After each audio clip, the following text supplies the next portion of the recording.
What if I told you that some of the most powerful financial institutions in America don't look like banks, but like sacred buildings? No stock tickers, no glass skyscrapers, no trading floors. Instead, white stone walls, golden statues, manicured gardens, and spires reaching toward the sky. Millions of people pass these structures every year believing they are simply places of worship. But behind their walls lies something far bigger. A system of land acquisition, asset accumulation, influence, expansion, and long-term wealth preservation hidden in plain sight. This is not a story about faith alone. This is a story about architecture as power, design as control, and temples as economic infrastructure. Because the real question isn't how rich the Mormon Church is. The real question is, how did buildings become financial engines? And why has almost nobody connected the dots? Stay with me because the answer unfolds slowly, and the implications are uncomfortable. To understand this story, we need to step back. The Church of Jesus Christ of Latter-day Saints, called the LDS Church or Mormon Church, is one of the most centralized religious organizations in the modern world. Unlike decentralized denominations where local churches operate independently, the LDS Church functions more like a corporate headquarters with regional branches. Leadership decisions flow from the top down, property ownership flows upward, and revenue flows into centralized funds. But here's the twist most people miss. The church didn't just invest in stocks and businesses, it invested in physical presence. Land, buildings, prime real estate, strategic placement, and it did this earlier, faster, and more systematically than almost any other religious institution. Why? Because early Mormon leaders understood something powerful. If you control land, you control permanence. If you control permanence, you control generational influence. And architecture became the visible symbol of that control. But it didn't start with billion-dollar portfolios. It started with survival. In the early 1800s, Mormon communities faced intense persecution. Driven from New York, forced out of Ohio, expelled from Missouri, eventually settling in Utah. They weren't just refugees, they were builders. Joseph Smith, the founder of Mormonism, emphasized gathering believers into physical communities. Not scattered followers, but concentrated settlements. This mattered, because centralized populations made centralized construction possible. Temples weren't just religious centers. They became economic anchors. Around temples and meeting houses, entire towns emerged. Homes, farms, businesses, roads. Each new structure created economic gravity. And when Brigham Young led the Mormon migration west, he doubled down on this strategy. He didn't just build churches, he planned cities. Salt Lake City wasn't accidental, it was engineered. Wide streets, organized land distribution, central temple placement. The temple was not on the outskirts. It was at the center, because symbolism matters. Place the sacred building at the heart of the city and everything else orbits around it. Property values rise near landmarks. Commercial activity follows foot traffic. Infrastructure investments cluster around hubs. Long before modern urban planners wrote textbooks, Mormon leaders were already applying these principles. But they weren't calling it real estate strategy, they were calling it gathering Zion. As the church expanded globally in the 20th century, temple construction accelerated. But something changed. Early temples were rare, monumental projects. Modern temples multiplied, suddenly dozens, then hundreds. But here's what's fascinating. These temples weren't built randomly. They appeared in high-growth regions, suburban expansion zones, economically stable cities, transportation hubs. Each temple brought prestige. Local governments competed for them. Neighborhoods advertised proximity. Developers built around them. This created a feedback loop. Temple announced gives land values rise, gives development increases, gives local economic influence grows, gives church leverage, expands. The church often purchased land years before announcing construction. By the time the public heard about a new temple, the church already controlled surrounding property. That's not coincidence, that's long-term planning. And remember, these properties weren't owned by individual congregations. They were held by centralized church entities, which meant appreciation didn't benefit one town. It accumulated at the top. Over decades, this created something unprecedented. A religious organization with a global real estate footprint rivaling multinational corporations. And because religious properties often received tax advantages, maintenance costs were lower and long-term holding strategies became even more powerful. The temples were only part of the equation. Meeting houses, visitor centers, universities, farmland, ranches, office complexes all tied into the same asset ecosystem. Architecture wasn't decoration. It was infrastructure. Behind this expansion stood leaders who rarely appear in headlines. Not flashy CEOs, not public billionaires, but administrators trained in law, finance, construction management, and asset planning. Church departments handled land acquisition, construction logistics, long-term maintenance, zoning negotiations. Municipal partnerships, they negotiated with cities. They worked with developers. They optimized cost efficiency across thousands of projects. This wasn't amateur church building. It was industrial-scale real estate operations. And because leadership roles were framed as religious service, not corporate employment, public scrutiny remained low. Most people saw missionaries. Few noticed asset managers. Eventually, questions began to surface. How much money was being accumulated?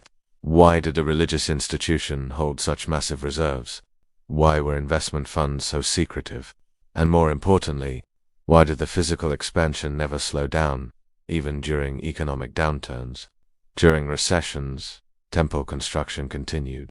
When housing markets crashed, church development projects moved forward. When inflation surged, property acquisitions didn't stop.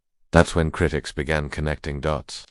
Temples weren't just spiritual investments, and they were recession-resistant assets. Real estate holds value during inflation.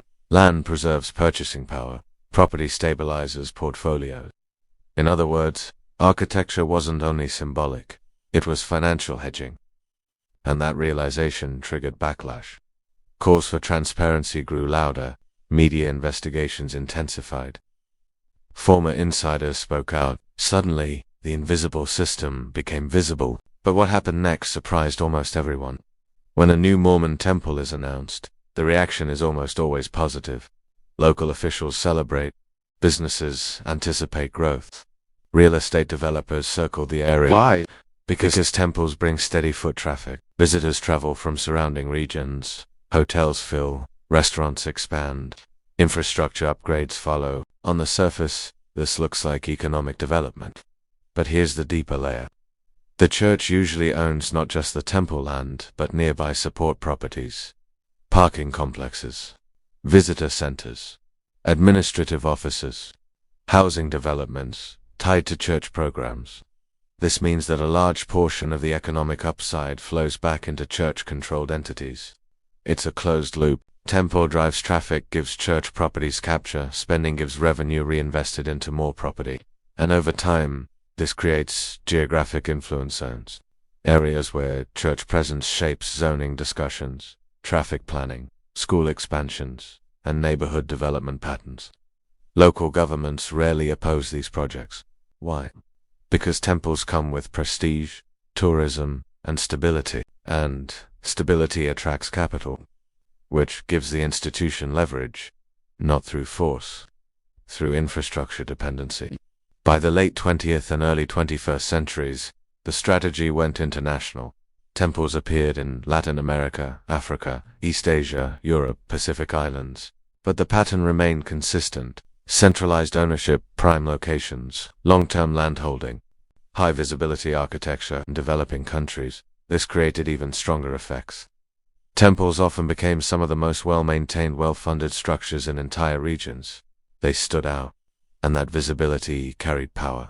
Local communities associated them with stability, foreign capital, and international backing, which created influence without traditional political authority. Soft power, architectural diplomacy, and again the financial benefit wasn't limited to donations.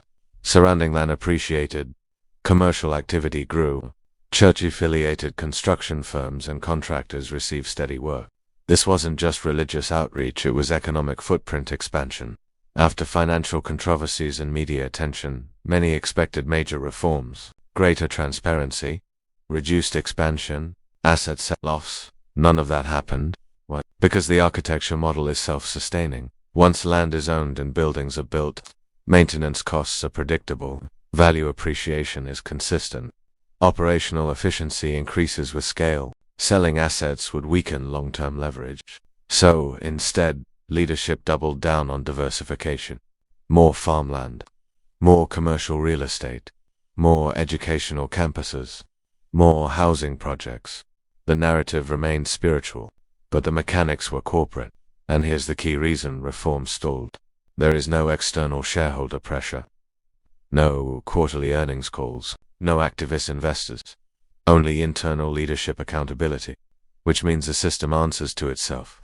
That makes it resilient, but also opaque. What's happening here isn't unique. Universities do it. Sovereign wealth funds do it. Mega non-profits do it. Even governments do it. The strategy is simple.